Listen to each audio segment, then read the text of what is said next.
My name's Joe Biden. I'm a Democratic candidate for the United States Senate. Look me over. If you like what you see, help out. If not, vote for the other guy. Give me a look, though, okay? My name's Joe Biden. I'm running for, in this case, running for President of the United States. Look me over. If you like what you see, help out. If not, vote for the other person. Poor kids are just as bright and just as talented as white kids. Donald Trump does pose an excellent threat to this. It's not hypothetical. So people are figuring out there's not a damn thing we can do that we set our mind to that we can't get done.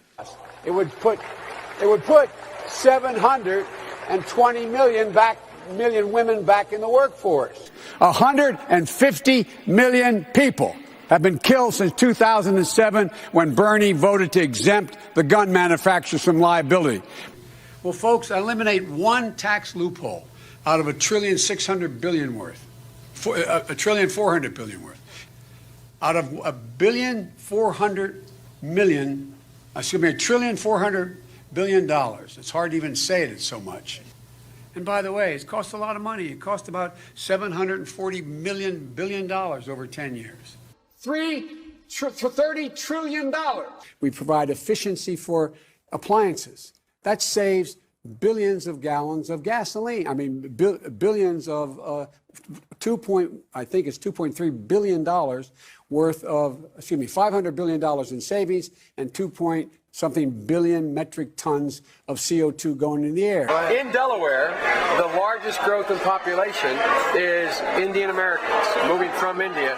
You cannot go to a 7-Eleven or a Dunkin' Donuts unless you have a slight Indian accent. I'm not joking. Chuck Graham, state senator's here. Chuck, stand up, Chuck. Let him see you. Oh, God love you. What am I talking about? But the Taoiseach knows a lot about it. His mom lived in Long Island for 10 years or so. God rest her soul. And although your mom's still alive as your dad passed. God bless her soul. No man has a right to raise a hand to a woman in anger other than in self-defense, and that's rarely ever occurs. And so we have to just change the culture, period, and keep punching at it and punching at it and punching at it. It will be a big... No, I really mean it. I come out of the black community in terms of my support.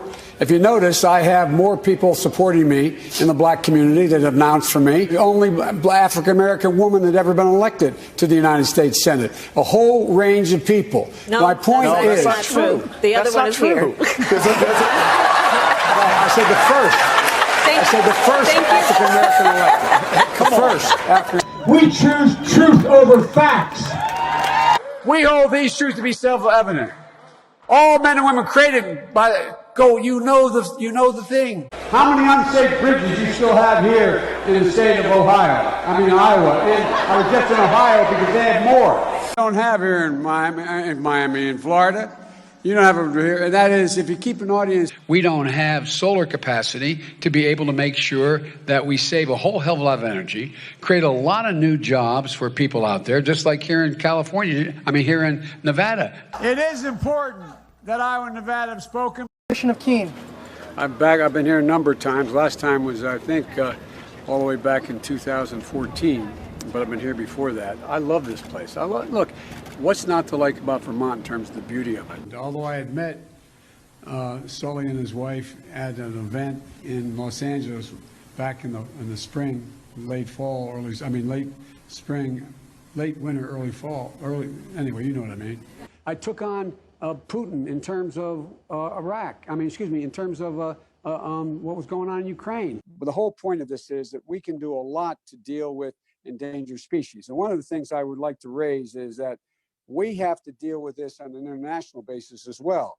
Because right now, for example, we have the single most stressed I was asked to speak to the American Psychiatric Association, to go over to the University of London and speak to the World Psychiatric Association. It's interesting. I just spoke to the International Society of Psychiatric, the International Organization of Psychiatrists. I forget the formal name of it. This day, 30 years ago, Nelson Mandela walked out of prison and entered into discussions about apartheid. I had the great honor of meeting him. I had the great honor of being arrested with our UN ambassador on the streets of Soweto trying to get to see him on Robben Island. One of the most saintly guys I ever knew, because I got arrested trying to see him when I went down to South Africa. Nelson Mandela. I came back from South Africa trying to see Nelson Mandela and getting arrested for trying to see him on Robben Island. He was in prison. One of his buddies got shot, fell down a ravine about 60 feet. This guy climbed down a ravine, carried this guy up on his back under fire, and the general wanted me to pin the silver star on him. I said, God's truth, my word is a Biden. He stood at attention. I went to pin him. I said, sir, I don't want the damn thing. Do not pin it on me, sir. Please, sir, do not do that. He died. He died. When I left the United States Senate, I became a professor at the University of Pennsylvania. At the medical school, or not, I guess I wasn't actually on the campus, but the people from the medical school were at the, I want to be clear, I'm not going nuts. Why attack Sanders? Why, you're getting nervous, man. Well, he just clarified it. Wait. Take your AR-14s and Okay, this is not okay. Hold on. And let's keep moving. There's a lot of guys. A lot of guys wanted this. I'm not worried. Hold on. Give me a break. Ask the right question. Okay, but if you've never spoken to your...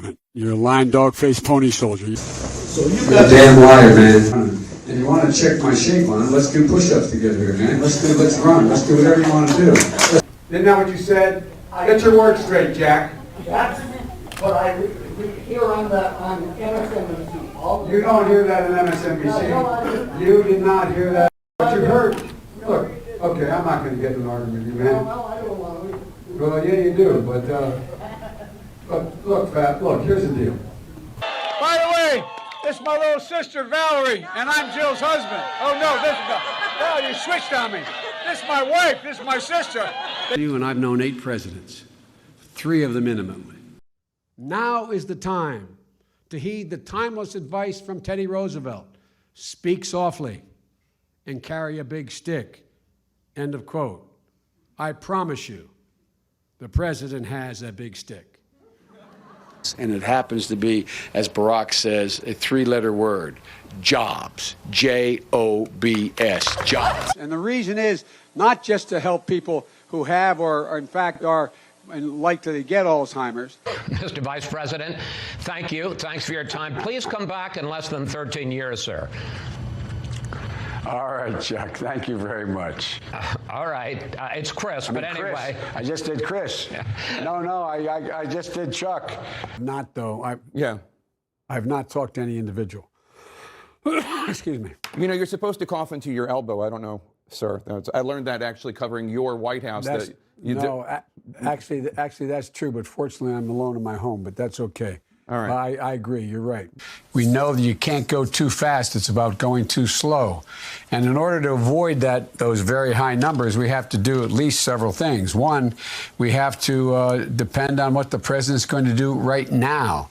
And first of all, he has to wait till the cases before anything happens. Look, the whole idea is he's got to get in place things that were shortages of. Are you at all concerned, as Trump said, that we cannot let the cure be worse than the problem itself?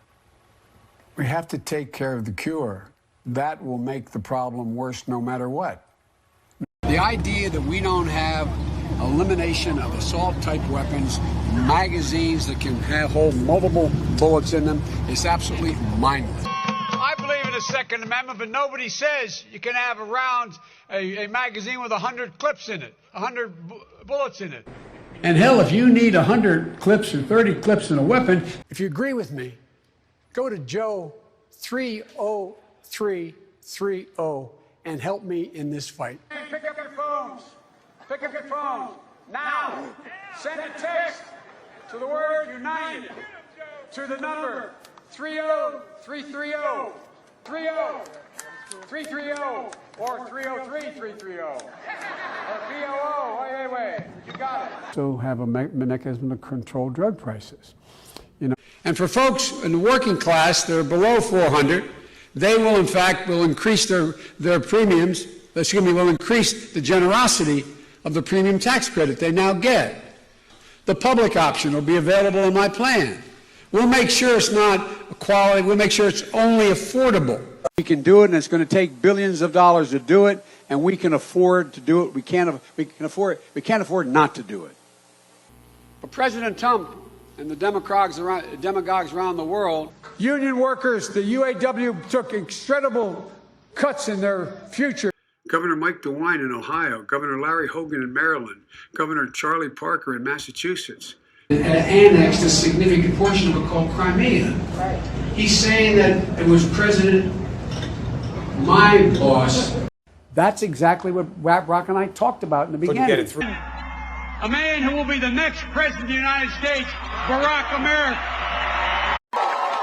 So folks, you want to nominate a Democrat, a lifelong Democrat, a proud Democrat, an Obama Democrat, because we cannot get reelected. We cannot win this reelection. Excuse me, we can only reelect Donald Trump. And Corn Pop was a bad dude. And he ran a bunch of bad boys. And so he was up on the board, wouldn't listen to me. I said, hey, Esther, you, off the board, or I'll come up and drag you off. Well, he came off, and he said, I'll meet you outside. And he said, I'll be waiting for you. He was waiting for 3 guys in straight razors. Not a joke. There's a guy named Bill Wright, Mouse, the only white guy, and he did all the pulls. He was the mechanic.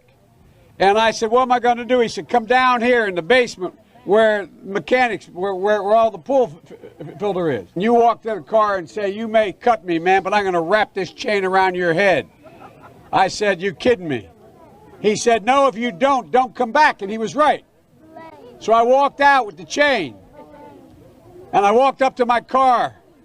And they had, in those days, you used to remember the straight razor. You'd bang them on the curb, get them rusty, put them in the rain barrel, get them rusty. And I looked at him, but I was smart then. I said, first of all, I said, when I tell you get off the board, you get off the board, and I'll kick you out again, but I shouldn't have called you Esther Williams. I apologize for that. I apologize, but I didn't know that apology was going to work. He said, you apologize to me? I said, I apologize for that, not for throwing you out, but I apologize for what I said. He said, okay, close the straight razor, and my heart began to beat again.